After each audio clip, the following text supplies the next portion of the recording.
Hey everyone, welcome back to part 2 of America's National Anthem history.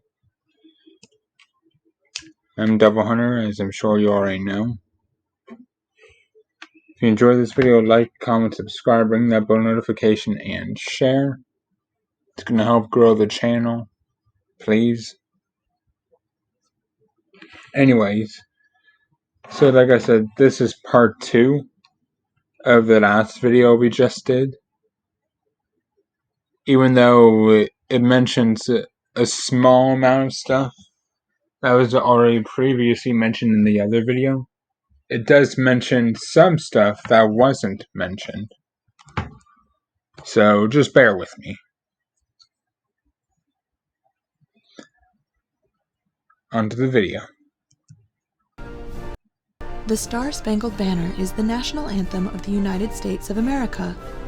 This familiar song has a long and interesting history dating back more than 200 years to September of 1814. The new United States of America, barely more than 20 years old, was at war once more with Great Britain, in a war called simply the War of 1812. War had been raging for more than a year and a half when a young American lawyer named Francis Scott Key was sent to a British ship, the HMS Minden, to negotiate the release of some American prisoners. The negotiations took a long time, and because Key had heard the British planning an attack on Baltimore, Maryland, they wouldn't let him go until after the battle. On September 13, 1814, the British attacked Fort McHenry as Francis Scott Key watched anxiously from a ship a few miles away. The battle was so fierce that Key was worried that the British would win. As the sun set, the sky turned red, giving a last glimpse of the American flag as the battle continued into the darkness. The fight raged on all through the rainy night, but once the rockets' red glare and bombs bursting in air stopped, Francis Scott Key could no longer see which flag was flying above the fort. It wasn't until morning, as the early light of dawn revealed the aftermath, that he could see that the American flag still flew, meaning that they had not been defeated.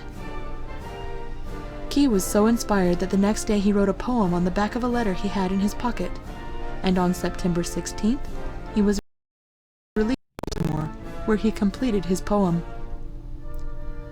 It was originally titled Defense of Fort McHenry, and was printed in newspapers from Georgia to New Hampshire. The poem was set to music, and various versions became popular, but it wasn't until 1889 that the song was first adopted for official use by the Navy. In 1916, President Woodrow Wilson ordered that the Star-Spangled Banner should be played at military occasions, and President Herbert Hoover signed the bill that officially adopted it as the national anthem on March 4, 1931. Although the song has 4 verses, most Americans today are only familiar with the first verse of the Star-Spangled Banner, which is sung everywhere from baseball games to firework displays and 4th of July celebrations. I hope you enjoyed learning about the Star-Spangled Banner. Goodbye till next time. And yeah, there's part 2. I'll see all of you in whenever